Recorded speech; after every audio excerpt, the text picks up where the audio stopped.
صلی اللہ علی محمد صلی اللہ علی محمد صلی اللہ علی محمد۔ بسم اللہ الرحمن الرحیم، نحمدہ ونصلی علی رسولہ الکریم، اما بعد۔ سیرت النبی صلی اللہ علیہ وسلم کا یہ مبارک سلسلہ اللہ کے فضل و کرم سے جاری ہے۔ آج سیرت کورس کا 36واں سبق ہے، اور آج کے سبق میں انشاءاللہ ہم حبشہ کی دوسری ہجرت کی تفصیلات، اس کا واقعہ انشاءاللہ اس کو پڑھنے کی سمجھنے کی کوشش کریں گے۔ درود شریف آپ حضرات ضرور پڑھ لیجئے۔ اللہم صلی علی سیدنا و مولانا و شفیعنا و سندنا محمد وعلی آل سیدنا و مولانا و شفیعنا و سندنا محمد و آلہ و اصحابہ و بارک وسلم۔ اور دوسرے نمبر پر اس سبق کو ہمیشہ میں گزارش کرتا ہوں پوری توجہ سے سنیں، اس کو ایک روٹین کی ویڈیو نہ سمجھیں، اس کو کوئی یوٹیوب کا کوئی ولاگ نہ سمجھیں۔ یہ ہماری زندگی تبدیل کرنے والا پورا ایک کورس ہے جس کو ہم لے کے چل رہے ہیں، بڑی محنت سے لے کے چل رہے ہیں۔ تو اس کو توجہ سے سنیں، کوشش کریں اور لوگوں کو اس کی طرف متوجہ کریں، اپنے بچوں کو، گھر والوں کو، دوستوں کو، اپنی گیدرنگ کے ساتھیوں کو، تاکہ زیادہ سے زیادہ لوگ اس سے فائدہ اٹھا سکیں۔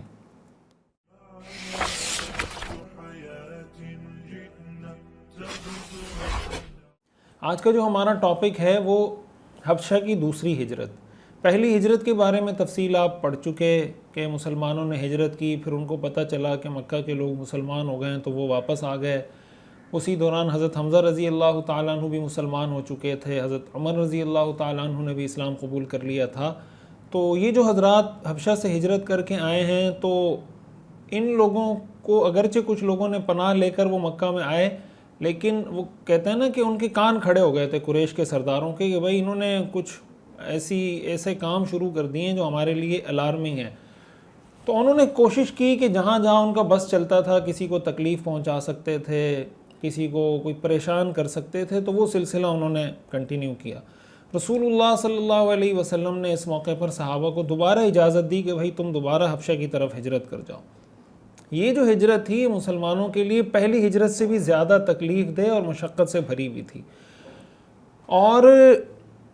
مسئلہ یہ تھا کہ مکہ کے اندر جو صحابہ کرام واپس حبشہ سے تشریف لائے تو ان کو یہ مشکلات اس لیے زیادہ محسوس ہو رہی تھی کہ حبشہ کے بادشاہ نے تو ان کو بڑے پروٹوکول کے ساتھ اور بڑی ایک اچھے انسانی اخلاق کا مظاہرہ کرتے ہوئے ان کو رکھا ہوا تھا۔ یہاں جب آئے تو دوبارہ وہ مشکلات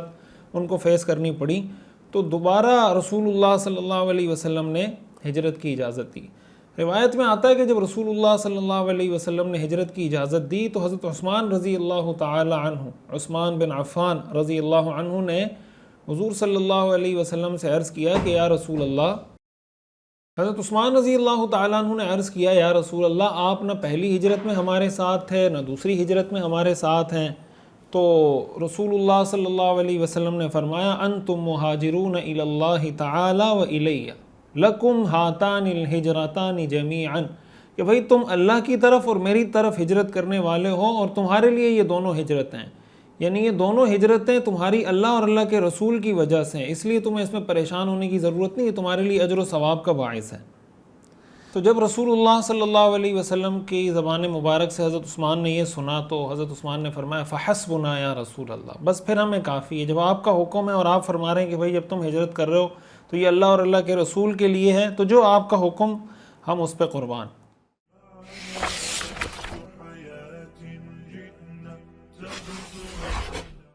اچھا، دوسری ہجرت میں جو صحابہ کرام تھے ان کی تعداد کتنی تھی، ان میں کون کون سے صحابہ موجود تھے، پہلے وہ ذکر کر دیتے ہیں، پھر اس کے بعد انشاءاللہ اس واقعے کی تفصیل کی طرف ہم جاتے ہیں۔ تو عام طور سے سیرت نگاروں نے، ابن اسحاق نے، سیرت نگاروں نے یہ بات لکھی ہے کہ اگر حضرت عمار بن یاسر رضی اللہ تعالیٰ عنہ کا نام بھی شامل کیا جائے اس ہجرت کرنے والوں میں، تو مسلمانوں کی ٹوٹل تعداد 83 تھی، 83 مرد تھے، 83 مرد تھے، اور اگر حضرت عمار کو شامل نہ کیا جائے تو یہ تعداد 82 ہو جاتی ہے۔ اس کے علاوہ عورتیں 18 تھیں، یعنی 83 یا 82 مرد تھے اگر حضرت عمار کو شامل کیا جائے یا شامل نہ کیا جائے، اور 18 اس میں عورتیں تھیں، 11 اس میں قریشی خواتین تھیں، اور 7 عورتیں وہ غیر قریش کے علاوہ دوسرے قبائل سے تعلق رکھنے والی تھیں۔ اچھا، اس گنتی میں بچے شامل نہیں ہیں، اسی طرح وہ بچے بھی شامل نہیں ہیں جو وہاں حبشہ مسلمانوں نے ہجرت کی، وہاں حبشہ میں جن بچوں کی پیدائش ہوئی وہ بھی اس میں شامل نہیں ہیں۔ تو گویا 83 اور 18 یعنی 83 مرد اور 18 عورتیں، یعنی 83 مرد اور 18 عورتیں تھیں، تو گویا 101 افراد تھے ٹوٹل جنہوں نے ہجرت کی۔ اس سے آپ اندازہ لگا سکتے ہیں کہ دوسری دفعہ ہجرت کرنے والے صحابہ کی جو تعداد ہے، یہ آپ یہ کہہ سکتے ہیں بہت ہیوج اس وقت کے حساب سے، اس لیے یہ بہت بڑی تعداد ہے کہ مسلمانوں کی کل تعداد کتنی تھی اس زمانے میں۔ تو آپ یہ سمجھ سکتے ہیں کہ مسلمان جتنے لوگ مسلمان ہوئے تھے تقریباً نصف مسلمان حبشہ کی طرف ہجرت کر رہے تھے۔ یہ بہت بڑی تعداد تھی، اور یہ رسول اللہ صلی اللہ علیہ وسلم کا جگرہ تھا، اور آپ کی ہمت اور بہادری اور شجاعت تھی کہ آپ اتنی بڑی قربانی دینے کے لیے تیار ہوئے۔ آپ دیکھیں نا کہ اللہ کے رسول صلی اللہ علیہ وسلم نے جو تکلیفیں مشقتیں برداشت کی تھی، تو جو مسلمانوں کی تعداد بڑھنے لگی تو گویا یہ حضور علیہ الصلاۃ والسلام کے لیے ایک سپورٹ تھی نا۔ لیکن حضور علیہ الصلاۃ والسلام کے پیش نظر دین کی حفاظت تھی، جیسے ہم پچھلے سبق میں ہم پڑھ چکے، جہاں ہجرت حبشہ پہلی والی کے بارے میں ہم نے تفصیل سے پڑھا کہ حضور کے پیش نظر یہ بات تھی کہ بھئی مسلمانوں کو کوئی مرکز چاہیے، اس دین کو کوئی مرکز چاہیے۔ تو آپ یہ چاہتے تھے کہ بھئی دین کے لیے ہمیں کوئی ایسا مرکز ملے۔ ٹھیک ہے میرے سپورٹرز یہاں پہ کم ہو جائیں گے، ہو سکتا ہے میری مشکلات میں اضافہ ہو جائے، لیکن آپ نے ایک بڑے مقصد کے لیے قربانی دی اور آپ نے صحابہ کو اجازت دی، اور ظاہر ہے کہ یہ کوئی معمولی بات نہیں ہے۔ یہ رسول اللہ صلی اللہ علیہ وسلم کی ہمت ہے، آپ کی مستقل مزاجی ہے، آپ کی بہادری ہے، آپ کی معاملہ فہمی ہے، آپ کی دور اندیشی ہے، اور حالات کا چیلنجز کا مقابلہ کرنے کی وہ صلاحیت ہے جو اللہ تعالیٰ نے آپ کو عطا فرمائی تھی۔ اچھا، یہ جو ہجرت کرنے والے صحابہ اور صحابیات، ان میں بہت بڑے بڑے نام شامل ہیں قریش کے۔ اب جب نام آئیں گے میں ساتھ ساتھ آپ کو تھوڑی سی تفصیل بتاتا رہوں گا تاکہ ہمیں اندازہ ہو۔ میں ان کے نام بھی آپ کے سامنے ذکر کرتا ہوں۔ سب سے پہلے میں ان صحابہ کے نام ذکر کرتا ہوں جنہوں نے اپنی ازواج کے ساتھ ہجرت کی، یعنی صحابیات جیسے 16 مرد ہیں تو 16 عورتوں کا ذکر بھی ہو جائے گا، پھر اس کے بعد جو صرف مرد ہیں انشاءاللہ اس کا ہم ذکر کریں گے۔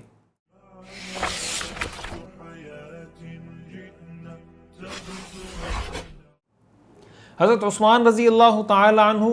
اپنی زوجہ مطہرہ حضرت رقیہ رضی اللہ عنہ، حضرت جعفر بن ابی طالب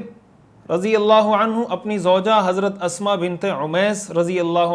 عنہ کے ہمراہ، حضرت سکران بن عمر رضی اللہ تعالی عنہ اور ان کی اہلیہ حضرت سودا بنت زمعہ رضی اللہ تعالی عنہ، جو حضرت سکران کی بعد میں وفات کے بعد رسول اللہ صلی اللہ علیہ وسلم کے نکاح میں آئیں اور ام المؤمنین بنی۔ اسی طرح عبید اللہ بن جحش، یہ حبشہ میں جا کر نصرانی ہو گئے تھے اور وہیں ان کا انتقال ہوا۔ ان کی اہلیہ تھی حضرت ام حبیبہ رضی اللہ تعالی عنہ، جو ان کے پہلے شوہر عبید اللہ بن جحش کے انتقال کے بعد رسول اللہ صلی اللہ علیہ وسلم کے نکاح میں آ گئی تھی اور ام المؤمنین بن گئی تھیں۔ اب آپ دیکھیں نا، حضرت ام حبیبہ بیٹی ہیں حضرت ام حبیبہ بیٹی ہیں ابو سفیان کی۔ آپ جانتے ہیں کہ اس وقت اسلام کے جو بڑے سرکردہ دشمن تھے اس زمانے میں، ان میں ابو سفیان سر فہرست تھے۔ یہ ان کے گھر سے یہ خاتون ہجرت کر رہی ہیں۔ آپ اس سے اندازہ لگا سکتے ہیں کہ قریش کے کتنے بڑے بڑے خاندان کے لوگ اس میں ہجرت کر رہے تھے۔ آپ حضرت عثمان رضی اللہ تعالیٰ عنہ کو دیکھ لیں، کتنے بڑے خاندان کے اور کتنے بڑے آدمی تھے۔ اسی طرح حضرت عمرو بن سعید بن العاص رضی اللہ تعالی عنہ، اور ان کے ساتھ ان کی اہلیہ تھی حضرت فاطمہ بنت صفوان رضی اللہ عنہ۔ اسی طرح حضرت خالد بن سعید بن عاص رضی اللہ عنہ، اور ان کے ساتھ ان کی اہلیہ تھی حضرت امینا بنت خلف رضی اللہ عنہ۔ حضرت قیس بن عبداللہ رضی اللہ عنہ، اور ان کے ساتھ ان کی اہلیہ تھی حضرت برکہ بنت یسار رضی اللہ عنہ۔ حضرت جہم بن قیس رضی اللہ عنہ، اور ان کے ساتھ ان کی اہلیہ تھی حضرت ام حرملہ بنت عبد الاسود رضی اللہ عنہ۔ حضرت مطلب ابن ازہر رضی اللہ عنہ، اور ان کے ساتھ ان کی اہلیہ حضرت رملہ بنت عوف رضی اللہ عنہ۔ حضرت حارث بن خالد رضی اللہ عنہ، اور ان کے ساتھ ان کی اہلیہ حضرت ریطہ بنت حارث رضی اللہ عنہ۔ اسی طرح حضرت خطاب بن حارث رضی اللہ عنہ، یہ حاطب بن حارث کے بھائی ہیں، اور ان کے ساتھ ان کی اہلیہ حضرت فقیہہ بنت یسار رضی اللہ عنہ۔ اسی طرح حضرت سفیان معمر رضی اللہ عنہ، اور ان کے ساتھ ان کی اہلیہ حضرت حسنہ رضی اللہ عنہ۔ حضرت ابو صبرہ بن ابی رحم رضی اللہ عنہ اور ان کے ساتھ ان کی اہلیہ حضرت ام کلثوم بنت سہیل رضی اللہ عنہا. یہ جو ام کلثوم ہیں یہ سہیل کی بیٹی ہیں، اور یہ سہیل وہ شخص ہیں جو مکہ کے مشرکین کے سردار سمجھے جاتے تھے. ہم جب صلح حدیبیہ کا واقعہ پڑھیں گے تو اس میں آپ دیکھیں گے کہ رسول اللہ صلی اللہ علیہ وسلم کے ساتھ مذاکرات کے لیے قریش نے جس شخص کو بھیجا تھا اس کا نام سہیل تھا. تو یہ اس لیول کے آدمی تھے. ان کی بیٹی ہیں ام کلثوم بنت سہیل، انہوں نے بھی ہجرت کی. اسی طرح حضرت مالک بن ربیعہ رضی اللہ عنہ اور ان کی اہلیہ حضرت عمرہ بنت سعدی رضی اللہ عنہا، یہ وہ صحابہ کرام ہیں جنہوں نے اپنی ازواج مطہرات کے ساتھ ہجرت کی. اسی سے ایک بات یہ بھی ہمیں سمجھ میں آ رہی ہوگی کہ ہجرت حبشہ کے اندر پہلی ہجرت میں بھی آپ نے دیکھا کہ خواتین موجود تھیں، اس ہجرت میں بھی آپ دیکھیں تو خواتین موجود ہیں. تو دین کے لیے جہاں پر مسلمان مردوں نے قربانیاں دیں وہاں پر خواتین بھی کسی سے پیچھے نہیں، وہ بھی پیش تھیں. اس لیے آج کے دور میں بھی خواتین کو یہ بات سمجھنی چاہیے کہ بھائی جہاں مسلمان مرد اگر دین کے لیے، دین کے پیغام کو آگے پہنچانے کے لیے، دینی ماحول بنانے کے لیے، ایک دینی ایجوکیشن سسٹم، اسلام کا جو تربیہ کا ماڈل ہے تعلیمی اداروں میں، اس کو لانے کے لیے اگر مرد کوشش کر رہے ہیں تو ایک خاتون کو بھی یہ کوشش کرنی چاہیے. جس طرح مردوں کو تانے سہنے پڑتے ہیں، خاتون کو بھی ہو سکتا ہے تانے سہنے پڑیں کہ بھئی تم ملواڑی ہو گئی ہو، تم نے حجاب کب سے شروع کر دیا، فلانا فلانا فلانا. تو سیرت سے ہمیں یہ درس ملتا ہے. ہمارے لیے، ہماری خواتین کے لیے رول ماڈل صحابیات ہیں.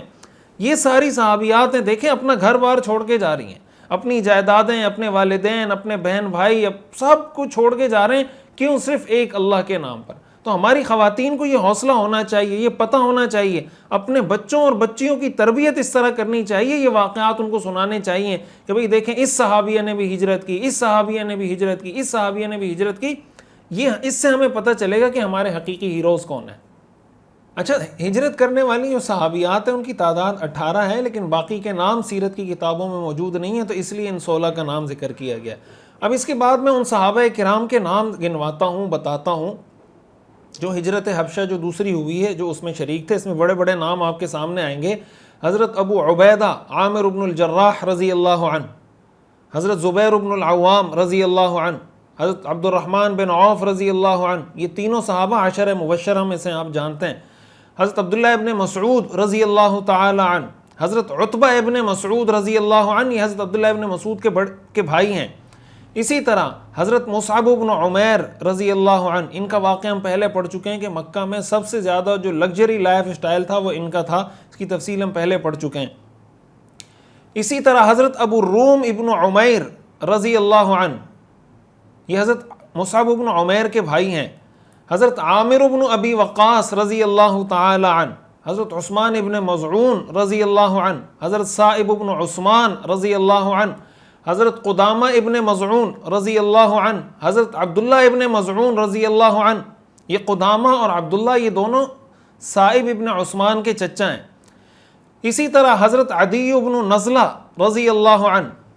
حضرت نعمان بن عدی رضی اللہ عنہ، حضرت عمرو بن جہم رضی اللہ عنہ، حضرت خزیمہ ابن جہم رضی اللہ عنہ. یہ جہم ان کے بیٹے ہیں، پہلے یہ عمرو بھی ان کے بیٹے ہیں، خزیمہ بھی ان کے بیٹے ہیں. حضرت خنیس ابن حذافہ رضی اللہ عنہ، حضرت قیس بن حذافہ رضی اللہ عنہ، حضرت عبداللہ ابن حذافہ سہمی رضی اللہ عنہ، حضرت عبداللہ ابن جحش رضی اللہ عنہ، حضرت معیقیب ابن ابی فاطمہ دوسی رضی اللہ عنہ. اسی طرح حضرت عتبہ ابن غزوان رضی اللہ عنہ، حضرت ابو حذیفہ ابن عتبہ رضی اللہ عنہ، حضرت اسود بن نوفل رضی اللہ عنہ، حضرت یزید بن زمعہ رضی اللہ عنہ، حضرت عمر بن امیہ رضی اللہ عنہ، حضرت طلیب ابن عمیر رضی اللہ عنہ، حضرت سویبت ابن سعد رضی اللہ عنہ، حضرت فراس بن النضر رضی اللہ عنہ. یہ فراس بن النضر اس نضر بن حارث کے بیٹے ہیں جس کے بارے میں ہم پہلے پڑھ چکے ہیں کہ مکہ کے اندر میوزک کو باقاعدہ ایک انڈسٹری کی شکل کس نے دی تھی؟ نضر بن حارث نے دی تھی. اس کی تفصیل ہم پہلے پڑھ چکے ہیں. رسول اللہ صلی اللہ علیہ وسلم کے شدید ترین دشمنوں میں سے ایک ہیں، یہ ان کے بیٹے ہیں. آپ اس سے اندازہ لگائیں کہ کس کس گھر سے لوگ نکل کے ہجرت کر رہے ہیں. یہی وجہ تھی کہ جب یہ ہجرت مسلمانوں نے کی ہے تو ایک کوہرام مچ گیا. بڑے بڑے سرداروں کے بیٹے، ان کی بیٹیاں وہ ہجرت کر کے چلی گئیں. اسی طرح حضرت مقداد بن عمرو رضی اللہ عنہ، حضرت عمرو بن عثمان رضی اللہ عنہ، حضرت شماس رضی اللہ عنہ جن کو عثمان بن عبد الشرید کہا جاتا ہے، اسی طرح حضرت حبار بن سفیان بن عبد الاسد رضی اللہ عنہ، حضرت عبداللہ ابن سفیان رضی اللہ عنہ، یہ حضرت حبار کے بھائی ہیں، اسی طرح حضرت ہشام بن ابی حذیفہ، اسی طرح حضرت رضی اللہ عنہ، حضرت سلمہ ابن ہشام رضی اللہ عنہ، حضرت عیاش بن ربیعہ رضی اللہ عنہ، حضرت معتب بن عوف رضی اللہ عنہ، حضرت محمد بن حاطب رضی اللہ عنہ، حضرت حارث بن حاطب رضی اللہ عنہ، حضرت جابر بن سفیان رضی اللہ عنہ، حضرت جنادہ ابن سفیان رضی اللہ عنہ، حضرت شرحبیل بن حسنہ رضی اللہ عنہ۔ یہ ہمارے یہاں بعض اوقات لوگ نام رکھ رہے ہوتے ہیں نا شرجیل، یہ شرجیل نام ٹھیک نہیں ہے، اصل جو نام ہے جو ثابت ہے کسی صحابی کا نام ہے وہ شرحبیل ہے۔ شرجیل نام کا معنی بھی ٹھیک نہیں ہے اور کسی صحابی کا نام بھی نہیں، اس لیے شرجیل نام نہیں رکھنا چاہیے، اگر رکھنا ہے تو یہ شرحبیل نام ہے۔ اسی طرح حضرت عثمان بن ربیعہ رضی اللہ عنہ، حضرت عبداللہ ابن الحارث سہمی رضی اللہ عنہ، حضرت ہشام بن العاص رضی اللہ عنہ، حضرت ابو قیس بن الحارث سہمی رضی اللہ عنہ،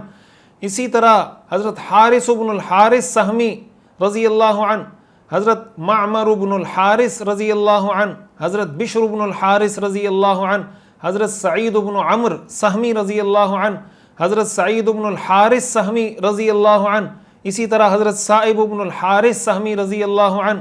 حضرت عمیر بن رئاب سہمی رضی اللہ عنہ، یہ سب قبیلہ سہم سے تعلق رکھتے تھے، حضرت محمیہ ابن جز رضی اللہ عنہ، حضرت معمر بن عبداللہ رضی اللہ عنہ، حضرت عروہ ابن عبد العزہ رضی اللہ عنہ، حضرت عامر بن ربیعہ رضی اللہ عنہ، حضرت عبداللہ ابن مخرمہ رضی اللہ عنہ، حضرت عبداللہ ابن سہیل بن عمرو رضی اللہ عنہ، حضرت سلیط ابن عمرو رضی اللہ عنہ، حضرت ابو حاطب بن عمرو رضی اللہ عنہ، حضرت سعد بن خولہ رضی اللہ عنہ، حضرت سہیل بن بیضاء رضی اللہ عنہ، حضرت عمرو بن ابی سرح رضی اللہ عنہ، حضرت عیاض بن زہیر رضی اللہ عنہ، حضرت عمرو بن الحارث ابن زہیر رضی اللہ عنہ، حضرت عثمان بن عبد غنم رضی اللہ عنہ، حضرت سعد بن قیس رضی اللہ عنہ، حضرت حارث بن عبد قیس رضی اللہ عنہ۔ یہ وہ صحابہ کرام ہیں جنہوں نے حبشہ کی طرف ہجرت کی۔ یہ جو صحابہ کے کل نام ہیں یہ میں نے 86 گنوائے ہیں۔ یہ جو 86 نام گنوائے اس کی بنیادی وجہ یہ ہے کہ ناموں کے اندر اختلاف ہے۔ بعض لوگوں نے کہا ہے کہ ان صحابہ نے ہجرت کی، بعض کہتے ہیں انہوں نے ہجرت کی۔ ٹوٹل جو نام ملا کے اختلافات کے ساتھ جو ہیں وہی 86 ہیں، لیکن اس پر تقریباً تمام سیرت نگار متفق ہیں کہ ہجرت کرنے والے جو مرد تھے ان کی تعداد 83 تھی۔ اور یہ جو نام ہمارے سامنے آئے ہیں، آپ کے سامنے لکھے ہوئے بھی آئے ہیں،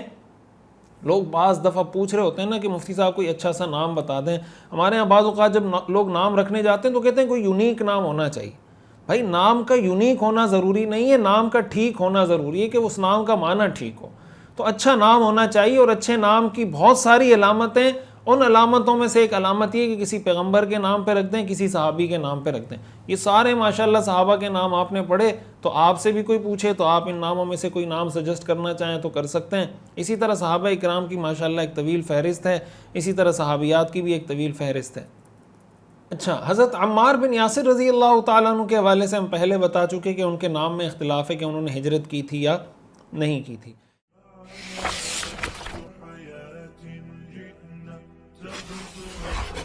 اسی طرح حضرت ابو موسیٰ اشعری رضی اللہ تعالی عنہ، انہوں نے بھی حبشہ ہجرت کی تھی، لیکن یہ اصل میں تھے یمن کے رہنے والے۔ یہ یمن سے آئے تھے مکہ مکرمہ، رسول اللہ صلی اللہ علیہ وسلم سے ملاقات بھی کی، آپ کی زیارت بھی کی، مسلمان ہوئے، دوبارہ یمن تشریف لے گئے۔ بعد میں جب ان کو مسلمانوں کی ہجرت کا پتہ چلا کہ مسلمانوں نے حبشہ کی طرف ہجرت کر لی ہے، تو یہ یمن سے سیدھا حبشہ تشریف لے گئے تھے۔ اور 7 ہجری میں غزوہ خیبر کے بعد، خیبر فتح ہونے کے بعد، جب حضرت جعفر رضی اللہ تعالیٰ عنہ مدینہ منورہ گئے ہیں، تو حضرت ابو موسیٰ اشعری بھی حضرت جعفر کے ساتھ اس وقت حبشہ سے مدینہ منورہ گئے تھے۔ تو یہ بھی مہاجرین حبشہ میں شامل ہیں، لیکن ان کا نام اس فہرست میں اس لیے نہیں آتا، عام طور سے جو ذکر کیے جاتے ہیں نام کہ انہوں نے یہ ہجرت مکہ سے نہیں کی تھی، بلکہ یہ یمن سے تشریف لے گئے تھے۔ اچھا، میں نے یہ بات آپ کے سامنے رکھی کہ اتنا آپ کو اندازہ ہونا چاہیے، ہم سب کو اندازہ ہونا چاہیے کہ یہ جہاں مسلمانوں کے لیے ایک بہت مشکل مرحلہ تھا، یعنی ان مسلمانوں کے لیے جو ہجرت کر رہے تھے ان کے لیے بھی ایک مشکل مرحلہ تھا، ان مسلمانوں کے لیے جو مکہ میں رہ گئے تھے ان کے لیے بھی مشکل مرحلہ تھا کہ اچھی خاصی تعداد مسلمانوں کی وہاں سے حبشہ ہجرت کر گئی، تو ظاہر ہے کہ تعداد میں کم رہ گئے تو گویا کمزور ہو گئے. اور پھر آگے آپ جا کے تفصیل پڑھیں گے کہ یہ صحابہ جب مدینہ انہوں نے ہجرت کی پھر بھی حبشہ کے اندر جو مسلمان تھے وہ حبشہ میں ہی رہے. 7 ہجری کے اندر یعنی کچھ صحابہ تو مکہ تشریف لے آئے تھے، وہ غزوہ بدر کے اندر بھی شریک ہوئے، تقریباً ان صحابہ میں سے 24 صحابہ غزوہ بدر میں بھی شریک ہوئے، لیکن ایک بہت بڑی تعداد صحابہ کی وہ تھی جو حضرت جعفر کے ساتھ وہیں پر موجود تھی، یعنی حبشہ کے اندر ہی موجود تھی، اور خیبر فتح ہونے کے بعد وہ لوگ وہاں تشریف لے کر گئے ہیں.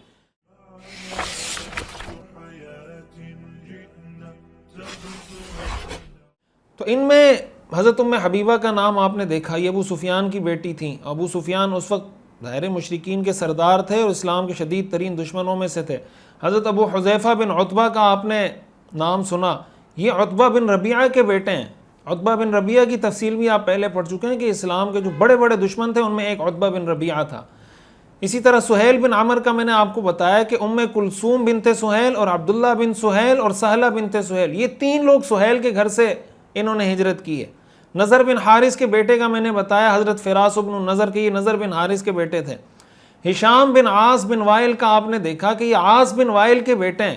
اور عمرو بن العاص کے بھائی ہیں. اور یہ عمرو بن العاص اس زمانے میں، بعد میں تو مسلمان ہو گئے، فاتح مصر ہیں، بہت بڑے صحابی ہیں، لیکن اس وقت مسلمان نہیں تھے. یہ بھی مشرکین کے بڑے لیول کے سرداروں میں سے تھے. اور آگے آپ اس کی تفصیل پڑھیں گے کہ مشرکین نے بعد میں حبشہ کے بادشاہ کے پاس جو وفد بھیجا تھا ان میں ایک عمرو بن العاص تھے کہ بھائی مسلمانوں کو ہمارے حوالے کریں واپس. تو یہ ہشام بن عاص بن وائل عمرو بن العاص کے بیٹے ہیں. اس طرح کے بڑے بڑے لوگ مکہ مکرمہ، ایک تو وہ مسلمان ہو گئے، پھر وہ مکہ چھوڑ کر حبشہ چلے گئے، اور یہ بڑی سطح کے اور بڑے خاندان سے تعلق رکھنے والے لوگ تھے. اس نے قریش کے جو مشرکین تھے ان کو جھنجھوڑ کے رکھ دیا. یہ ان کے لیے بہت بڑا دھچکا تھا کہ اتنے بڑے بڑے لوگ، ہمارے اپنے گھروں کے لوگ وہاں جا چکے ہیں. تو مکہ کے لوگ اس سے بڑے پریشان ہوئے اور یہ بیٹھ کے سر جوڑ کے مشورہ کرنے لگے کہ ہم کیا کریں، مطلب اس کا کوئی توڑ کرنا چاہیے، بادشاہ سے جا کے بات کرنی چاہیے. بہرحال پھر انہوں نے وفد بھیجا، اس کی تفصیل انشاءاللہ ہم آگے آپ کو بتاتے ہیں. حضرت ام سلمہ رضی اللہ تعالی عنہ کی زبانی یہ تفصیل کہ کیا ہوا، قریش نے کیا کیا، پھر کیا ہوا، اس کی ساری تفصیل آپ کے سامنے میں رکھتا ہوں. حضرت ام سلمہ رضی اللہ تعالی عنہ فرماتی ہیں کہ جب ہم حبشہ پہنچے ہیں تو وہاں ہمیں نجاشی ملا، جو بادشاہ تھا حبشہ کا، ایک بہترین بادشاہ تھا، ہماری ایک بہترین پناہ گاہ وہ ثابت ہوا، اور ہم دین پر پوری آزادی سے وہاں عمل کرنے لگ گئے. وہاں نہ تو ہمیں کوئی تکلیف دیتا تھا، نہ ہمیں کوئی ستاتا تھا، نہ ہمیں کوئی ایسی بات سننے کو ملتی تھی جس سے ہمیں تکلیف ہو. قریش کو جب پتہ چلا تو انہوں نے مشورہ کیا کہ نجاشی کے پاس اپنے کچھ مضبوط اور چالاک قسم کے لوگوں کو بھیجنا چاہیے، اور خالی ہاتھ نہیں، کوئی قیمتی تحفے تحائف ہدیے گفٹ دے کر بھیجیں، جو مکہ کی کوئی خصوصی چیزیں وہ دے کر بھیجیں. پہلے وہ ان کے سامنے گفٹ پیش کریں، بعد میں اپنا مقدمہ اور مدعا ان کے سامنے رکھیں. پھر انہوں نے اس پہ سرچنگ کی کہ اس کو کیا چیز سب سے زیادہ پسند ہے. تو ان کو پتہ چلا کہ بھئی اس کو چمڑا، لیدر، اور لیدر کی جو پروڈکٹس ہیں وہ اس کو بہت پسند ہیں. تو انہوں نے مختلف جگہوں سے لیدر کلیکٹ کی، لیدر جمع کی، چمڑا جمع کیا، اور ساتھ ساتھ جو حبشہ نجاشی کے درباری تھے ان سب کے لیے بھی انہوں نے تحفے تحائف تیار کیے کہ ہر درباری کو ہم جا کے تحفہ دیں گے، اور پھر جا کے نجاشی کو تحفہ دیں گے، اور پھر اپنا مدعا اس کے سامنے رکھیں گے. یہ ساری پروڈکٹ انہوں نے جمع کی، تحفے تحائف گفٹ وغیرہ پیک کیے.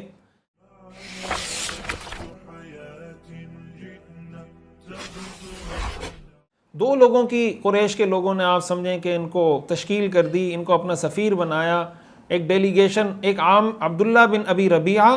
اور ایک عمرو بن العاص، ان 2 لوگوں کو اپنا وفد کے طور پر کہا کہ بھائی تم جاؤ اور وہاں پر جا کر حبشہ کے بادشاہ سے بات کرو. اچھا، سیرت حلبیہ کے اندر جو نام ہے، ایک عمارۃ بن الولید کا نام ہے، ایک عمرو بن العاص کا نام ہے، کہ ان 2 لوگوں کو بھیجا گیا تھا. اس کے اندر تطبیق علامہ ذہبی نے دی ہے. وہ کہتے ہیں قریش نے 2 دفعہ لوگوں کو بھیجا ہے. ایک دفعہ جو وفد تھا اس میں عبداللہ بن ابی ربیعہ اور عمرو بن العاص تھے، اور دوسری دفعہ جو وفد بھیجا اس میں عمرو بن العاص اور عمارۃ بن الولید تھے. بہرحال یہ جو سارا واقعہ حضرت ام سلمہ کی روایت سے، اس میں عبداللہ بن ابی ربیعہ اور عمرو بن العاص کا نام ہے. قریش نے پوری تیاری کے ساتھ اور ہدایات دے کر وفد کو روانہ کیا اور کہا کہ سب سے پہلے جانا جو اس کے درباری ہیں جتنے آس پاس، پہلے اس کے جو سیکٹری ہیں، وزیر ہیں، مشیر ہیں، ان کو ہدیے دینا، اور ہدیہ دیتے ہوئے ان کو یہ ایک بات کہہ دینا کہ بھائی ہم اس لیے آئے ہیں کہ ہمارے کچھ لوگ یہاں پر آئے ہیں، تو آپ ان کو ہمارے حوالے کریں۔ زور اس بات پہ دینا کہ ان کی بات نہیں سننی، ان کی بات سنے بغیر ہمارے حوالے کرنا ہے۔ یہ پوائنٹ ان کو بتایا کہ اس پوائنٹ پہ تم نے فوکس رکھنا ہے۔ یہ روانہ ہو گئے، عبداللہ بن ابی ربیعہ، عمرو بن العاص نجاشی کے دربار میں پہنچے۔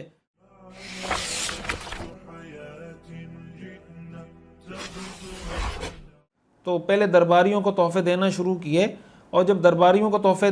دیتے ساتھ یہ کہتے تھے کہ قد زوا الی بلد الملک منا غلمان سفہاء، کہ ہمارے ہاں سے کچھ ناسمجھ نوجوان تمہارے بادشاہ کی پناہ میں آ گئے۔ فارقوا دین قومہم،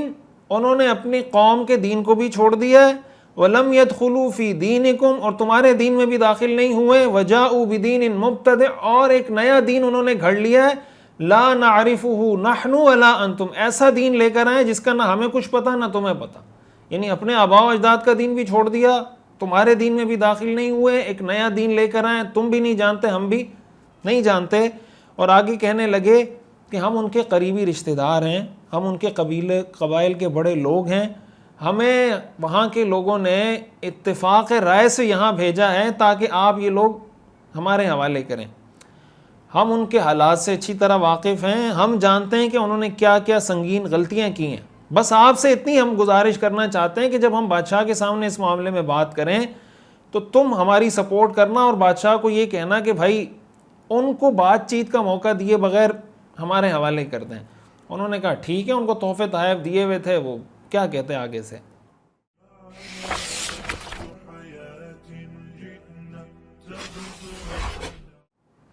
اب ان کا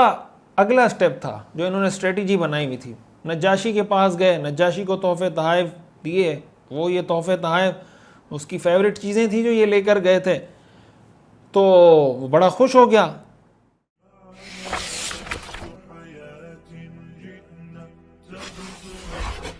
بادشاہ کو بھی جب تحفے تحائف دیے تو پھر اس کے سامنے اپنا مدعا رکھا کہ بادشاہ سلامت، ہمارے علاقے کے کچھ ناسمجھ نوجوان آپ کے ملک میں آ گئے ہیں، آپ نے ان کو پناہ دی ہوئی ہے، انہوں نے اپنے باپ دادا کا دین بھی چھوڑ دیا ہے، آپ کے دین میں بھی داخل نہیں ہوئے ہیں،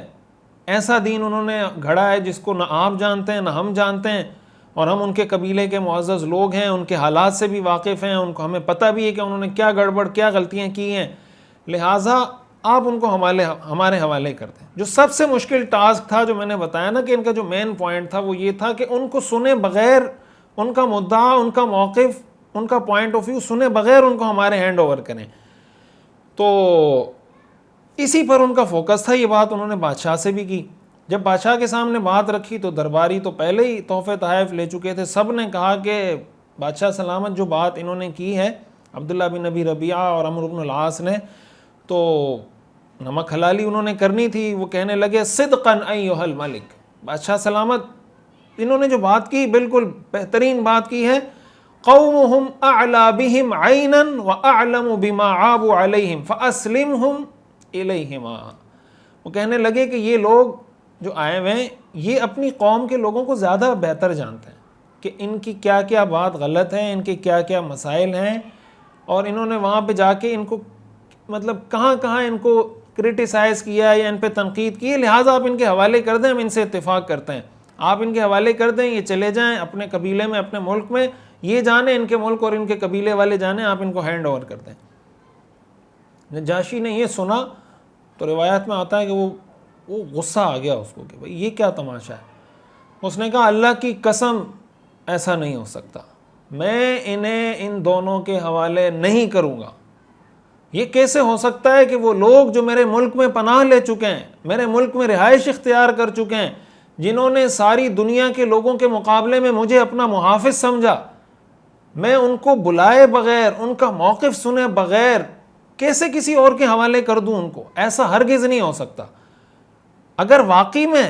ان لوگوں نے ایسی کوئی غلطیاں کی ہیں تو میں ان کو بلا کے پوچھ لیتا ہوں، اگر ان کی غلطی ثابت ہو جاتی ہے تو میں ان کے حوالے کر دوں گا تاکہ یہ ان کو لے جائیں، لیکن اگر ان کا معاملہ ایسا نہیں ہوا، میں ان کو بلا کے پوچھتا ہوں، اگر معاملہ کچھ اور ہوا تو پھر میں ان کی حفاظت کروں گا، اور میں ان کی حفاظت کا پابند ہوں، اور جب تک وہ اس ملک میں ہیں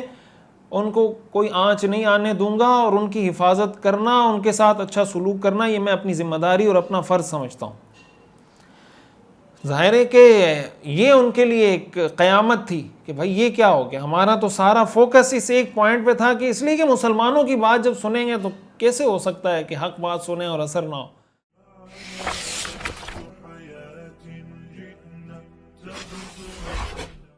نجاشی نے صحابہ کرام کو طلب کیا، قاصد بھیجا کہ بھائی ان کو ذرا دربار میں حاضر کریں۔ جب قاصد ان کے پاس گیا تو یہ مہاجر صحابہ سارے اکٹھے ہوئے، مشورہ کیا کہ بھائی کیا بات کریں گے بادشاہ کے سامنے۔ مشورہ کرنے کے بعد صحابہ کرام نے یہ طے کیا کہ بھائی جو ہوتا ہے ہو، ہم وہی بات رکھیں گے جو ہم نے سیکھا ہے، جو ہمارے نبی نے ہمیں بتایا ہے، بس ہم وہ بات جا کے ایز اٹ از رکھ دیتے ہیں، پھر جو ہوگی دیکھی جائے گی۔ نجاشی نے وہاں اپنے علماء کو بھی بلا لیا تھا، درباریوں کو بھی بلا لیا تھا، جو مذہبی پیشوا تھے ان کو بھی بلا لیا، انہوں نے اپنے سامنے اپنے اپنے مصاحف، اپنی اپنی کتابیں کھولیں۔ نجاشی نے مسلمانوں سے پوچھا، ذرا بتاؤ یہ کون سا دین ہے جو تم اختیار کر کے اپنی قوم کا دین بھی چھوڑ چکے ہو، نہ میرے دین میں داخل ہوئے ہو، کوئی نیا دین تم نے گھڑ لیا ہے؟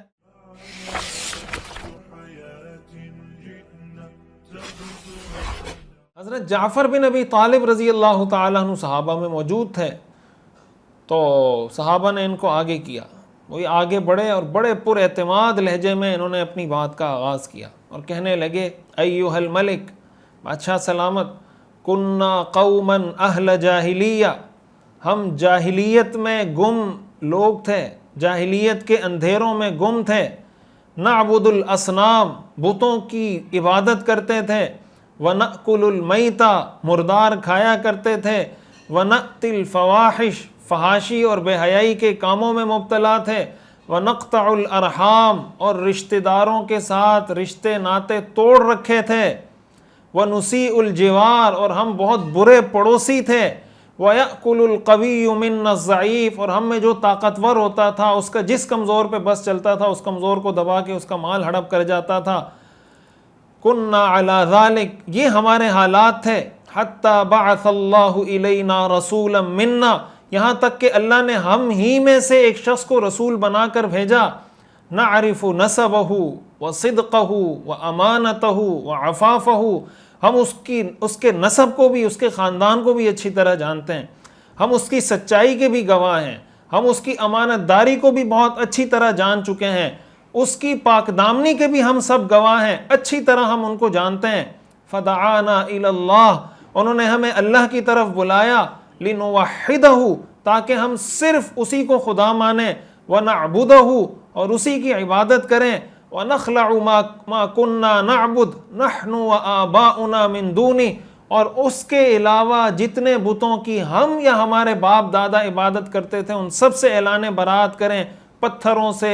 بتوں سے، ہر چیز سے انہوں نے ہمیں کہا کہ ان سب سے اعلان برات کریں۔ وَأَمَرَنَا بِصِدْقِ الْحَدِيثِ، ہمیں سچ بولنے کا حکم دیا، وَأَدَاءِ الْأَمَانَہ، امانت کو بر وقت ادا کرنے کی تعلیم دی، وصلۃ الرحم، رشتہ داروں کے ساتھ رشتے ناتے جوڑنے کا ہمیں حکم دیا، وحسن الجوار، اور اچھا پڑوسی بننے کی ہمیں تلقین کی، والکف عن المحارم والدماء، اور حرام کاموں سے اور ناحق خون بہانے سے ہمیں روکا، ونہانا عن الفواحش، بے حیائی کے کاموں سے ہمیں روکا، وقول الزور، جھوٹی گواہی سے ہمیں روکا، وَأَكْلِ مَالِ الْيَتِيمِ، یتیم کا مال کھانے سے ہمیں روکا، وَقَذْفِ الْمُحْصَنَاتِ، پاک دامن عورتوں پر تہمتیں لگانے کے گناہ سے ہمیں روکا، وَأَمَرَنَا أَن نَعْبُدَ اللَّهَ وَحْدَهُ، اور ہمیں حکم دیا کہ ہم ایک اللہ کی عبادت کریں، لا نشرک بہ شیئا، اور اللہ کے ساتھ کسی کو شریک نہ کریں، وَأَمَرَنَا بِالصَّلَاةِ وَالزَّكَاةِ وَالصِّيَامِ، ہمیں نماز کا حکم دیا، ہمیں زکوٰۃ کا حکم دیا، ہمیں روزے کا حکم دیا۔ ایک ایک کر کے حضرت جعفر رضی اللہ عنہ زمانے جاہلیت کی برائیاں بھی بتائیں، اسلام کی خوبیاں بھی بتائیں۔ یہ تفصیل سے جب انہوں نے گنوانا شروع کیا تو پھر کہنے لگے کہ بادشاہ سلامت، جب یہ ساری چیزیں ہمارے پاس آئیں تو ہم نے اس کی تصدیق کی، ہم نے دل سے اس کو مانا، ہم اس پر ایمان لائے اور ان کے بتائے ہوئے رستے پہ چلنے لگے۔ اب ہم نے اللہ کے ساتھ کسی کو شریک کیے بغیر اللہ کی عبادت کرنا شروع کر دی، اللہ کی حرام کی ہوئی چیزوں کو حرام سمجھنا شروع کر دیا، اللہ کی حلال کی ہوئی چیزوں کو حلال سمجھنا شروع کر دیا۔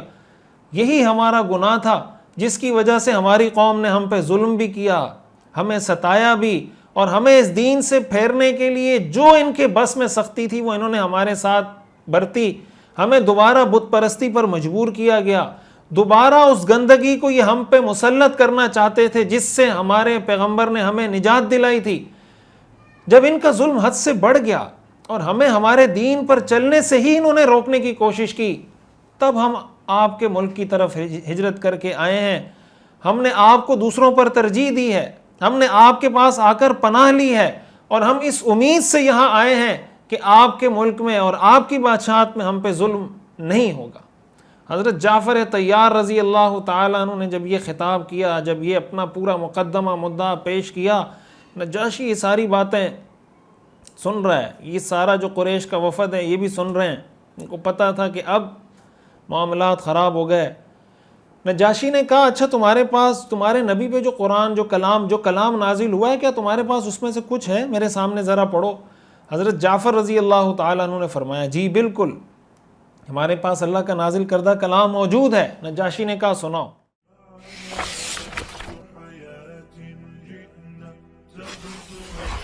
حضرت جعفر رضی اللہ تعالیٰ عنہ نے سورہ مریم کی تلاوت شروع کی۔ حضرت جعفر رضی اللہ تعالیٰ عنہ کی حاضر دماغی دیکھیں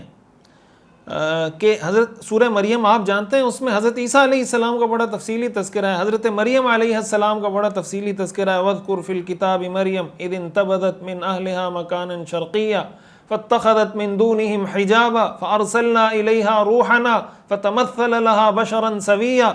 قالت انی اعوذ بالرحمن منک ان کنت تقیا قال انما انا رسول ربک لأہب لک غلاما زکیا۔ یہ ساری آیات وہاں سے انہوں نے پڑھنا شروع کیا، کاف ہا یا عین صاد، ذکر رحمت ربک عبدہ زکریا اذ نادا ربہ نداء خفیا قال رب انی وہن العظم منی واشتعل الرأس شیبا وَلَمْ أَكُمْ بِدُعَائِكَ رَبِّ شَقِيًّا وَإِنِّي خِفْتُ الْمَوَالِيَ مِنْ بَعْدِي وَكَانَتِ امْرَأَتِي عَاقِرًا وَقَدْ بَلَغْتُ مِنَ الْكِبَرِ عِتِيًّا۔ یہ ساری آیات پڑھنا شروع کی، پھر حضرت مریم کا تذکرہ، حضرت عیسیٰ علیہ السلام کا تذکرہ۔ جب یہ آیات پڑھتے چلے گئے حضرت جعفر رضی اللہ تعالی عنہ، تو روایات میں آتا ہے کہ نجاشی نے یہ آیات سنی اور رونے لگا، اور اتنا رویا اتنا رویا اتنا رویا کہ اس کی داڑھی آنسوؤں سے تر ہو گئی، اور آس پاس جتنے اس کے پادری تھے، جتنے اس کے مذہبی پیشوا تھے، وہ بھی ان کی آنکھوں سے بھی آنسو بہنے لگے۔ انہوں نے جو کتابیں جو مصاحف کھول رکھے تھے وہ ان کی آنسوؤں سے تر ہو گئے۔ اور نجاشی نے جب یہ سارا کلام سنا تو کہا ان ھذا والذی جاء به عیسیٰ لَيَخْرُجُ مِن مِشْكَاةٍ وَاحِدَةٍ، کہ بے شک یہ کلام جو انہوں نے پیش کیا اور وہ کلام جو حضرت عیسیٰ لے کر آئے تھے یہ ایک ہی چراغ کی روشنی سے نکلے ہیں، یعنی یہ دونوں اللہ کا کلام ہیں۔ اور پھر نجاشی عبداللہ بن ابی ربیعہ اور عمرو بن العاص کی طرف متوجہ ہوا اور ان کو کہا انطلقا، تم یہاں سے تشریف لے جاؤ، فلا ہرگز نہیں، واللہ اللہ کی قسم، لا اسلمہم الیکما، میں ان دونوں کو کبھی بھی میں ان حضرات کو کبھی تمہارے حوالے نہیں کروں گا۔ اب جب عمرو بن العاص نے یہ بات سنی، عبداللہ ابن ابی ربیعہ نے یہ بات سنی، تو یہ غصے سے بھر گئے کہ یہ کیا ہوا، یہ غصے سے بھر گئے کہ بھائی یہ ہمارے ساتھ کیا ہوا۔ عمرو بن العاص کو بھی بہت غصہ آیا، کہنے لگے اللہ کی قسم کل میں بادشاہ کے سامنے ان کی ایسی باتیں رکھوں گا، جس کو کہتے ہیں نا پول پٹی کھولنا، میں بادشاہ کے سامنے ان کی ایسی باتیں رکھوں گا کہ مسلمانوں کی جڑ کٹ جائے گی۔ عبداللہ بن ابی ربیعہ یہ ایک نرم دل شخص تھے، رحم دل شخص تھے، کہنے لگے کہ بھائی عمرو بن العاص کو کہ ایسا مت کرو، بھائی ٹھیک ہے ان کے ہمارے ساتھ اختلافات ہیں، انہوں نے ہمارے دین کو بھی چھوڑا، ہمارے آباء و اجداد کے دین کو بھی چھوڑا، لیکن یہ ہیں تو ہمارے رشتہ دار، تو ان کو کوئی نقصان پہنچے گا تو ہمارے رشتہ داروں کو نقصان پہنچے گا، تو تم اتنا آگے مت جاؤ۔ عمرو بن العاص نے کہا نہیں، اللہ کی قسم میں کل بادشاہ کو بتاؤں گا کہ یہ لوگ عیسیٰ ابن مریم کے بارے میں کتنے خطرناک عقیدہ رکھتے ہیں، ان کا عقیدہ یہ ہے کہ عیسیٰ اللہ کے بندے ہیں، اور ظاہر ہے کہ یہ جو نجاشی تھا یہ عیسائی تھا، اور عیسائیوں کا عمومی عقیدہ یہ تھا کہ بھائی عیسیٰ علیہ السلام اللہ کے بیٹے ہیں، جو ثالث ثلاثہ اور ٹرینٹی کا جو عقیدہ ہے، جو ایک پوری تفصیل ہے۔ اگلے دن دوبارہ بادشاہ کا دربار لگا، عمرو بن العاص بھی آئے، عبداللہ بن ابی ربیعہ بھی آئے، اور بادشاہ سے وقت لیا، بادشاہ سلامت، اور کہنے لگے کہ عیسیٰ ابن مریم کے بارے میں یہ جو لوگ آئے ہیں نا، ان کا بہت خطرناک عقیدہ ہے، آپ کو یقین نہیں آتا، تو پہلے تو کہہ رہے تھے نا کہ ان کا موقف نہیں سنیں، اب کہا کہ آپ کو یقین نہیں آتا تو ان کو بلا کے پوچھ لیں کہ ان کا عقیدہ کیا ہے۔ نجاشی نے یہ سنا تو اس کو دوبارہ تجسس ہوا کہ چلیں اس کی بھی تحقیق کر لیتے ہیں، اس نے دوبارہ قاصد بھیجا، بھائی مسلمانوں کو بلوائیں۔ حضرت ام سلمہ، یہ پورا واقعہ جو روایت کیا یہ حضرت ام سلمہ نے روایت کیا، جو ہم سن رہے ہیں سمجھ رہے ہیں۔ حضرت ام سلمہ فرماتی ہیں کہ اس پورے سفر میں ہمارے لیے جو سب سے نازک، سینسیٹیو اور خطرناک مرحلہ تھا نا، وہ یہی تھا۔ ہم پریشان ہو گئے کہ اب ظاہر اسلام کا تو بڑا واضح عقیدہ ہے کہ حضرت عیسیٰ علیہ السلام اللہ کے بندے اور اللہ کے رسول ہیں، اسلام میں تو اس چیز کا تصور نہیں ہے، لم یلد ولم یولد، یہ قرآن کی آیت ہے کہ نہ اللہ کی کوئی اولاد ہے نہ اللہ کسی کی اولاد ہے، تو یہ کیسے ہو سکتا ہے کہ حضرت عیسیٰ معاذ اللہ اللہ کے بیٹے ہوں۔ پریشان ہو گئے کہ اب جب یہ موقف رکھیں گے تو ظاہر بادشاہ عیسائی ہے، وہ پریشان ہوگا کہ بھئی ہمارا عقیدہ کچھ ہے اپنے پیغمبر کے بارے میں، ان کا ہمارے پیغمبر کے بارے میں کچھ عقیدہ ہے۔ بہرحال صحابہ نے آپس میں مشورہ کیا، انہوں نے یہی طے کیا، بھائی جو بات ہمیں ہمارے پیغمبر نے سکھائی ہے ہم جا کے ایز اٹ از ان کو بتا دیتے ہیں، جو ہوگی دیکھی جائے گی۔ صحابہ اکرام نجاشی کے دربار میں پہنچ گئے، نجاشی نے سوال کیا، بھائی عیسیٰ ابن مریم کے بارے میں تمہارا کیا موقف ہے؟ حضرت جعفر رضی اللہ تعالیٰ عنہ پھر آگے بڑھے اور کہنے لگے، نقول فیہ الذی جاءنا بہ نبینا صلی اللہ علیہ وسلم، ہم ان کے بارے میں وہی بات کہتے ہیں جو ہمیں ہمارے پیغمبر نے بتائی ہے، هو عبد اللہ ورسولہ وروحہ وکلمتہ القاها الی مریم العذراء البتول، کہ وہ اللہ کے بندے ہیں، اللہ کے رسول ہیں، روح اور وہ کلمہ ہے اللہ کا جو اللہ نے حضرت مریم کی طرف القاء کیا تھا، اس مریم کی طرف جو پاک دامن اور صاف کردار والی تھی، اس کی طرف اللہ نے وہ کلمہ القاء کیا تھا، تو وہ اللہ کے بندے اور اللہ کے رسول ہیں، یہ ہمارا عقیدہ ہے۔ قرآن کریم میں حضرت عیسیٰ علیہ السلام کے بارے میں یہی کلمات استعمال ہوئے ہیں۔ جب نجاشی نے یہ سنا، حضرت جعفر کی بات سنی، تو اس نے زمین سے ایک تنکا اٹھایا، چھوٹی سی لکڑی کا ٹکڑا اٹھایا تنکا، اور کہنے لگا کہ اللہ کی قسم، جو کچھ تم نے عیسیٰ ابن مریم کے بارے میں بتایا ہے اس تنکے کے برابر بھی وہ حقیقت سے مختلف نہیں ہے، یعنی بالکل جو تم نے بات کی بالکل پرفیکٹ بات کی، یہی اصل بات ہے حضرت عیسیٰ کے بارے میں جو تم نے کی ہے۔ اب کیا ہوا کہ دربار کے اندر جو ان کے پادری موجود تھے، جو ان کے مذہبی پیشوا موجود تھے، وہ بھائی غصے سے لال پیلے ہو گئے کہ یہ تو عیسیٰ علیہ السلام کے بارے میں تو اس کا کوئی اور عقیدہ ہے، عیسائیت میں تو وہ ٹرینٹی کا عقیدہ ہے، وہ اگرچہ بعد میں آیا تحریف ہوئی، وہ ایک الگ سٹوری ہے۔ یہ پریشان ہو گئے کہ نجاشی نے کیا کہہ دیا، بہت غصے میں آ گئے، لیکن نجاشی نے کہا وَإِنَّ خَرْتُمْ وَاللَّهِ، اللہ کی قسم اگر تم خفا ہو جاؤ تو یہی بات حق ہے، میں تمہاری ناراضگی کی وجہ سے حق بات نہیں چھوڑ سکتا۔ پھر دوبارہ نجاشی نے مسلمانوں کی طرف متوجہ ہوا، نجاشی، اور کہنے لگا اذهبوا، تم جاؤ، انتم شیوم بارضی، تم میرے ملک میں مامون ہو، تمہیں ہمارے ملک میں کوئی نہیں چھیڑ سکتا، جاؤ۔ اور پھر 3 دفعہ اس نے یہ جملہ کہا، من سبکم غرم، من سبکم غرم، من سبکم غرم، جو تمہیں برا بلا کہے گا وہ سزا پائے گا، جو تمہیں برا کہے گا وہ نقصان اٹھائے گا، جو تمہیں گالی دے گا اس کو نقصان اٹھانا پڑے گا۔ اور پھر نجاشی نے کہا اللہ کی قسم اگر مجھے سونے کا پہاڑ دے دیا جائے تب بھی میں تمہیں کسی قسم کی تکلیف نہیں پہنچاؤں گا۔ پھر دوبارہ عبداللہ بن ابی ربیعہ اور عمرو بن العاص کی طرف متوجہ ہوئے اور کہنے لگے، ان کے سارے تحفے تحائف کہا کہ بھئی ان کو واپس کریں، اور کہا کہ مجھے تمہارے تحفوں کی کوئی ضرورت نہیں، یہ اپنا تحفہ واپس لے جاؤ، اللہ نے جب میرا کھویا ہوا اقتدار مجھے واپس کیا تھا تو اللہ نے مجھ سے کوئی رشوت نہیں لی تھی، تو میں کیوں رشوت لے کر اس کی سلطنت کو چلاؤں۔ یہ ایک الگ واقعے کی طرف نجاشی نے اشارہ کیا تھا کہ اس کی بادشاہت چھن گئی تھی، اور پھر اس کے بعد دوبارہ اس کی بادشاہت اس کو ملی، تو اس کی طرف یہ اشارہ کرنا چاہ رہا تھا کہ جب اللہ نے میری بادشاہت مجھے لوٹائی تو اللہ نے مجھ سے کوئی رشوت تو نہیں لی تھی، تو جب اللہ نے مجھ سے رشوت نہیں لی تھی تو میں تم سے رشوت لے کر کیوں اپنی بادشاہت کو چلاؤں؟ اس وقت اللہ نے میرے بارے میں لوگوں کی باتوں کی پرواہ نہیں کی کہ لوگ کیا کہتے ہیں، تو میں کیوں لوگوں کی باتوں کی پرواہ کروں؟ تو آپ اگر دیکھیں نا، نجاشی نے جب یہ فیصلہ کیا تو یہ ایک فیصلہ نہیں، اس نے 3 فیصلے کیے۔ ایک فیصلہ اس نے یہ کیا کہ مسلمانوں کو اپنے ملک میں پناہ دی۔ دوسرا فیصلہ اسی موقع پر اس نے یہ کیا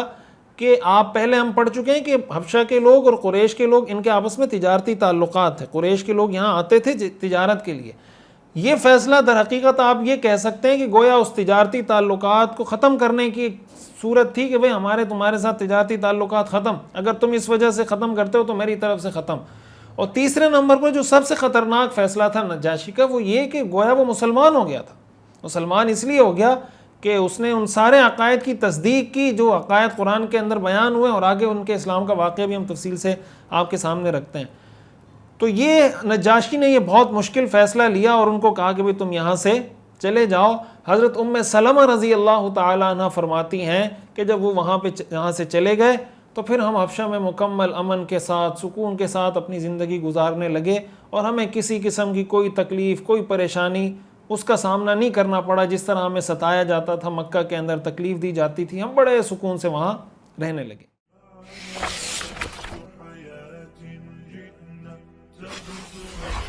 حضرت ام سلمہ رضی اللہ تعالیٰ نے اس واقعے کو آگے کنٹینیو بیان کرتی ہیں کہ پھر آگے کیا ہوا، تو وہ فرماتی ہیں کہ اللہ کی قسم ہم بڑی سکون والی زندگی گزار رہے تھے،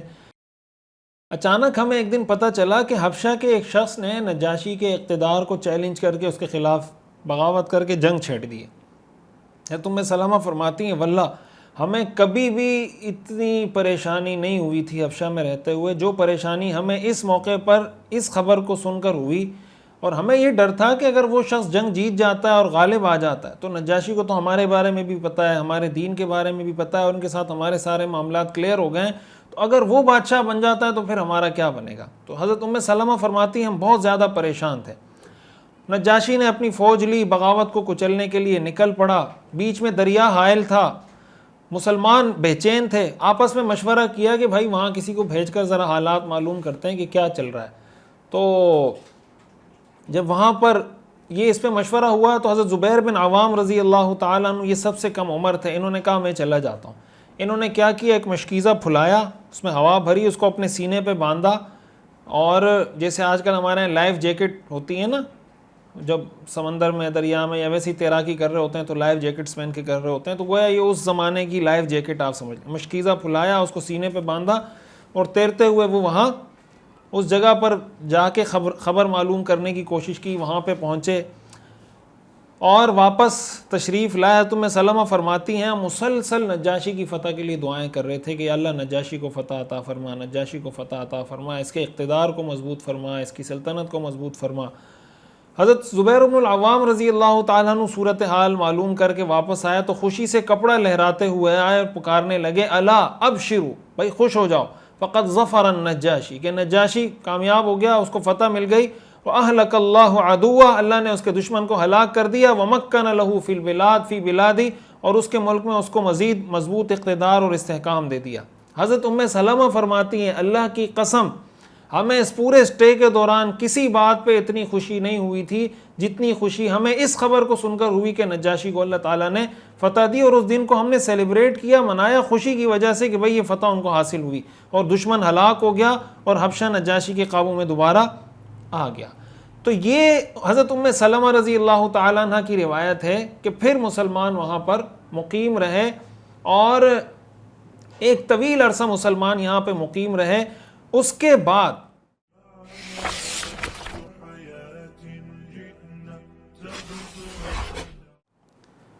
رسول اللہ صلی اللہ علیہ وسلم کی مدینہ منورہ ہجرت کا جب وقت ہوا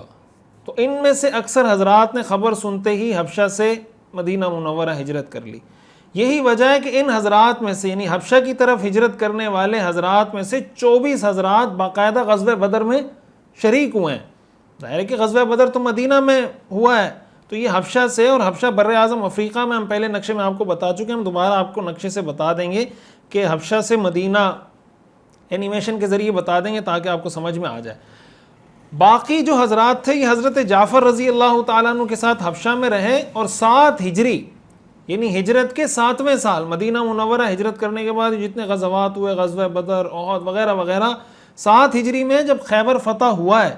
اس موقع پر رسول اللہ صلی اللہ علیہ وسلم نے ان کو پیغام بھجوایا اور ان کو طلب کیا کہ بھئی تم لوگ یہاں پہ آ جاؤ۔ حضرت جعفر رضی اللہ تعالی عنہ اور ان کے ساتھ جو موجود صحابہ تھے تو اس موقع پر یہ حضرات تشریف لے کر گئے، اور روایات میں آتا ہے کہ جب یہ لوگ یہاں سے نکلے ہیں سفر کرنے کے لیے تو نجاشی نے ان سب کے سفر کا خرچہ بھی ان کو دیا، ان کو ان کا زاد راہ بھی دیا، کچھ ہدیے تحفے تحائف بھی ان کو دیے۔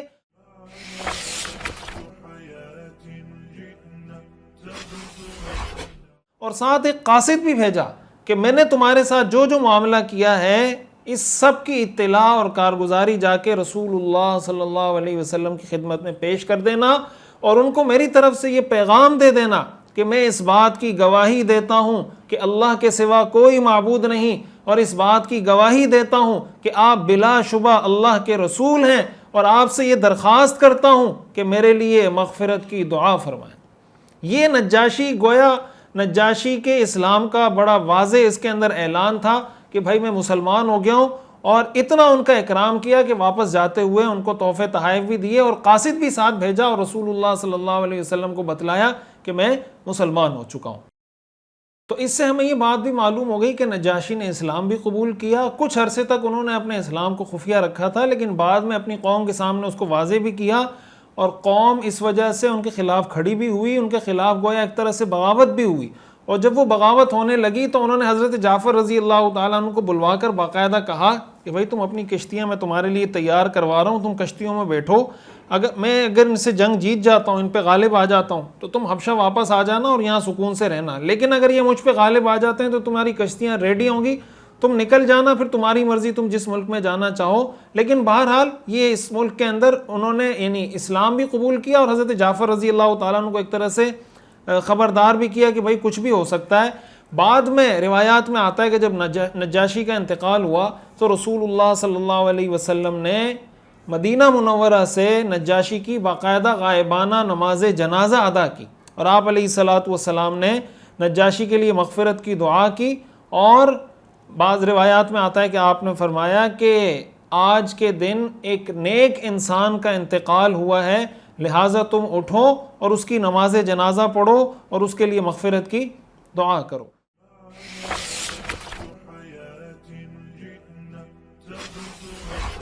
اور اس کی کچھ وضاحت مزید اس خط سے بھی ہوتی ہے جو تاریخ طبری کے اندر بھی موجود ہے، ابن اسحاق کی روایات کے اندر بھی موجود ہے کہ نجاشی نے رسول اللہ صلی اللہ علیہ وسلم کے نام ایک خط لکھا تھا، اور جس میں اس نے اپنے اسلام کے بارے میں حضور علیہ الصلاۃ والسلام کو بتایا تھا اور اپنے بیٹے کو بھی بھیجا تھا، اور اس کا ذکر بھی اس خط کے اندر کیا ہے۔ میں اس خط کا ترجمہ آپ حضرات کے سامنے پڑھ دیتا ہوں کہ نجاشی نے جو خط لکھا تھا وہ کیا لکھا تھا۔ بخدمت محمد الرسول اللہ از طرف نجاشی اسم بن ابجر، اپنے بارے میں بتایا،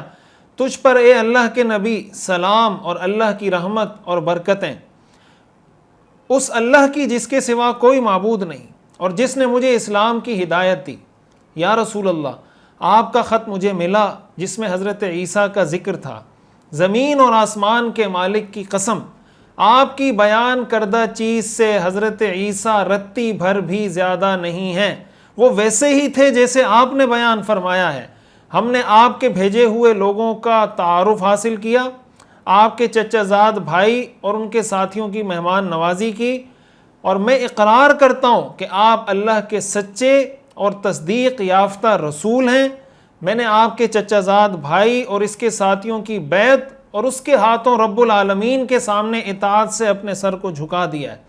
میں نے آپ کی خدمت میں اپنے بیٹے ارحا بن اسحم بن ابجر کو بھیجا ہے،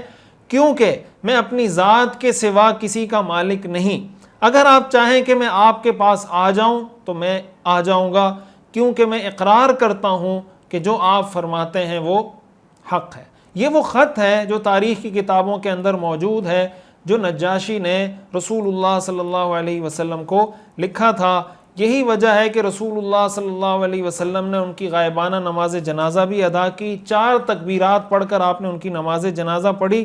حضرت جابر رضی اللہ تعالیٰ عنہ فرماتے ہیں کہ جب نجاشی کا انتقال ہوا تو رسول اللہ صلی اللہ علیہ وسلم نے فرمایا مات الیوم رجل صالح، آج کے دن ایک نیک آدمی کا انتقال ہوا ہے، فقوموا، کھڑے ہو جاؤ، فصلوا علی اخیکم اصمحہ، اور اپنے بھائی اصحمہ یعنی نجاشی کی نماز جنازہ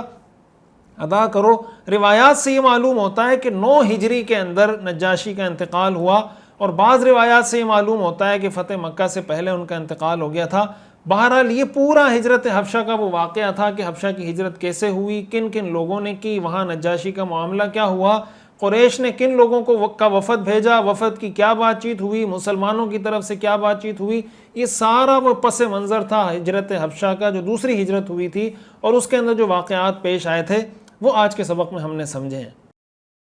میرا ارادہ تو یہی تھا کہ اس واقعے سے حاصل ہونے والے اسباق اور اس کی باقی تفصیلات بھی ہم آج ہی کے سبق میں ذکر کر دیں، لیکن وقت کافی ہو گیا، اگر اس کو ہم بڑھائیں گے تو شاید یہ سبق کوئی 1.5 پونے 2 گھنٹے تک چلا جائے گا۔ تو اس واقعے میں بہت اہم اسباق ہیں، اور انشاءاللہ میں کوشش کروں گا کہ اگلا جو ہمارا سبق ہو وہ ہم فوکس اسی پہ کریں گے کہ اس واقعے سے ہمیں کیا کیا چیزیں سیکھنے کو ملتی ہیں۔ تو انشاءاللہ اس کی تفصیلات ہم آگے آپ کے سامنے اگلے سبق میں رکھیں گے۔ اب اس سبق سے متعلق جو سوالات ہیں وہ ہم آپ کے سامنے پیش کرتے ہیں، اور آپ نے ان سوالات کے جوابات یہی کمنٹ کے اندر دینے ہیں، ایک ایک کر کے سوال پوچھا جائے گا اور آپ نے جواب یہاں کمنٹ میں اس کا پیش کرنا ہے۔ پہلا سوال، حبشہ کی طرف دوسری ہجرت کرنے والے ٹوٹل مرد صحابہ کتنے تھے؟ 83، 73، 63، یعنی 83، 73 یا 63۔